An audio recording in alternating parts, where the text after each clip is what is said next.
नमस्कार दोस्तों, स्वागत है आप सभी का हमारे चैनल भक्ति ज्ञान में। दोस्तों, आज मैं आपको वैशाख मास महत्तम के चौथे अध्याय की कथा सुना रहा हूँ।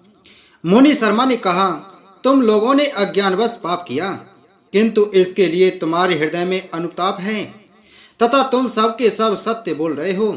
इस कारण तुम्हारे ऊपर अनुग्रह करना मेरा कर्तव्य है। मैं अपनी भुजा ऊपर उठाकर कहता हूँ, मेरी सत्य बातें सुनो। पूर्व काल में जब मुनियों का समुदाय एकत्रित हुआ था, उस समय मैंने महर्षि अंगिरा के मुख से जो कुछ सुना था वही वेद शास्त्रों में भी देखा। वह सब के लिए विश्वास करने योग्य है। मेरी आराधना से संतुष्ट हुए स्वयं भगवान विष्णु ने भी पहले ऐसी ही बात बताई थी। वह इस प्रकार है, भोजन से बढ़कर दूसरा कोई तृप्ति का साधन नहीं है, पिता से बढ़कर कोई गुरु नहीं है, ब्राह्मणों से उत्तम दूसरा कोई पात्र नहीं है तथा भगवान विष्णु से श्रेष्ठ दूसरा कोई देवता नहीं है।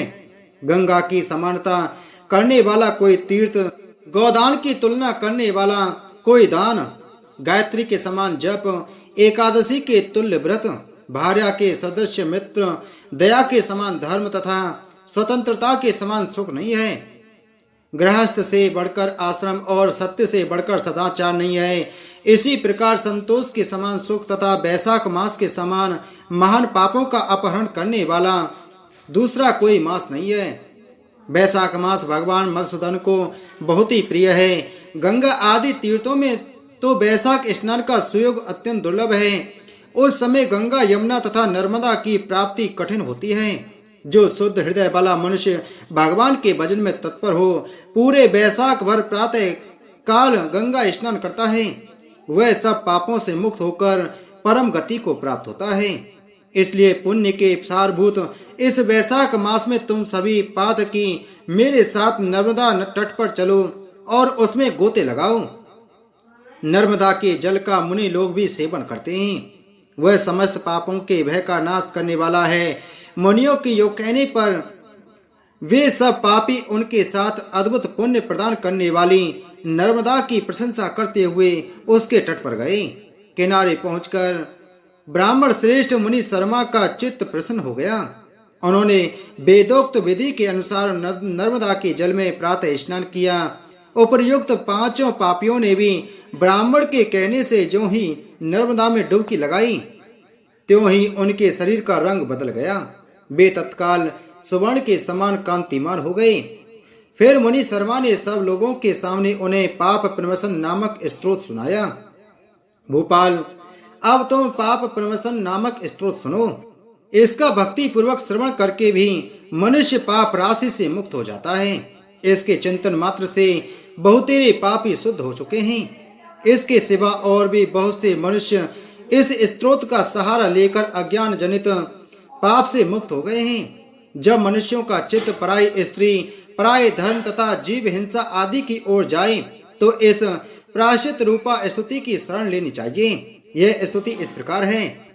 संपूर्ण विश्व के व्यापक भगवान श्री विष्णु को सर्वदा नमस्कार है। विष्णु को बारंबार प्रणाम है। मैं अपने चित्त में विराजमान विष्णु को नमस्कार करता हूँ। अपने अहंकार में व्याप्त श्री हरि को मस्तक झुकाता हूँ। श्री विष्णु चित्त में विराजमान ईश्वर मन और इंद्रियों के शासक, अव्यक्त अनंत अपराजित, सबके द्वारा स्तवन करने योग्य तथा आदि अंत से रहित हैं। ऐसे श्री हरि को मैं नित्य निरंतर प्रणाम करता हूँ। जो विष्णु मेरे चित्त में विराजमान हैं, जो विष्णु मेरी बुद्धि में स्थित हैं, जो विष्णु मेरे अहंकार में व्याप्त हैं तथा जो विष्णु सदा मेरे स्वरूप में स्थित हैं, वे ही कर्ता होकर सब कुछ करते हैं। उन विष्णु भगवान का चिंतन करने पर चराचर प्राणियों का सारा पाप नष्ट हो जाता है।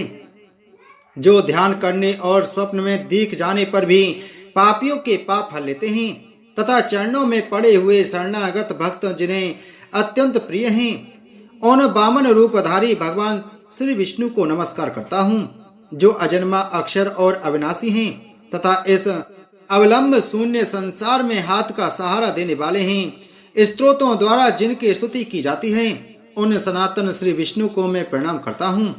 हे सर्वेश्वर, हे ईश्वर, हे व्यापक परमात्मन, हे अधोजज, हे इंद्रियों का शासन करने वाले, अंतर्यामी, ऋषिकेश आपको बारंबार नमस्कार है। हे नरसिंह, हे अनंत, हे गोविंद, हे भूत भावन, हे केशव, हे जनार्दन, मेरे दुर्वचन, दुष्कर्म और दुष्चिंतन को शीघ्र नष्ट कीजिए। महाबाहो, मेरी प्रार्थना सुनिए। अपने चित्त के वश में होकर मैंने जो कुछ बुरा चिंतन किया हो उसको शांत कर दीजिए। ब्राह्मणों का हित साधन करने वाले देवता गोविंद, परमार्थ में तत्पर रहने वाले जगन्नाथ, जगत को धारण करने वाले अच्युत, मेरे पापों का नाश कीजिए। मैंने पूर्वान, सायान, मध्याह्न तथा रात्रि के समय शरीर, मन और वाणी के द्वारा जानकर या अनजाने में जो कुछ पाप किया हो वह सब ऋषिकेश, पुंडरीकाक्ष और माधव, इन 3 नामों के उच्चारण से नष्ट हो जाएं। ऋषिकेश, आपके नामोच्चारण से मेरा शारीरिक पाप नष्ट हो जाए। पुंडरीकाक्ष, आपके स्मरण से मेरा मानस पाप शांत हो जाए तथा माधव, आपके नाम कीर्तन से मेरे वाचिक पाप का नाश हो जाए। मैंने खाते पीते, खड़े होते, सोते, जागते तथा ठहरते समय मन, वाणी और शरीर से सर्वार्थ या धन के लिए जो कुत्सित योनियों और नरकों की प्राप्ति कराने वाला महान या थोड़ा पाप किया है वह सब भगवान वासुदेव का नाम उच्चारण करने से नष्ट हो जाए। जिसे परब्रह्म, परम धाम और परम पवित्र कहते हैं वह तत्व भगवान विष्णु ही हैं। इन श्री विष्णु भगवान का कीर्तन करने से मेरे जो भी पाप हों वे नष्ट हो जाएं। जो गंध और स्पर्श से रहित हैं, ज्ञानी पुरुष जिसे पाकर पुनः इस संसार में नहीं लौटते वह श्री विष्णु का ही परम पद है। वह सब मुझे पूर्ण रूप से प्राप्त हो जाए। यह पाप प्रमसन नामक स्त्रोत है।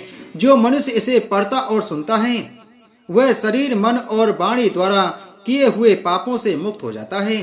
इतना ही नहीं, वह पाप ग्रह आदि के भय से भी मुक्त होकर विष्णु के परम पद को प्राप्त होता है। यह स्त्रोत सब पापों का नाशक तथा पाप राशि का प्रायश्चित है। इसलिए श्रेष्ठ मनुष्य को पूर्ण प्रयत्न करके इस स्त्रोत का पाठ करना चाहिए।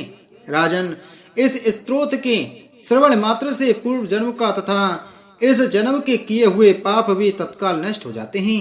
यह स्त्रोत पाप रूपी वृक्ष के लिए कुठार और पाप में ईंधन के लिए दावानल है। पाप राशि रूपी अंधकार समूहों का नाश करने के लिए यह स्त्रोत सूर्य के समान है। मैंने संपूर्ण जगत पर अनुग्रह करने के लिए इसे तुम्हारे सामने प्रकाशित किया है। इसके पुण्य में महात्म का वर्णन करने में स्वयं श्री हरि भी समर्थ नहीं है। बोलो वैशाख मास महात्म की जय। बोलो विष्णु भगवान की जय।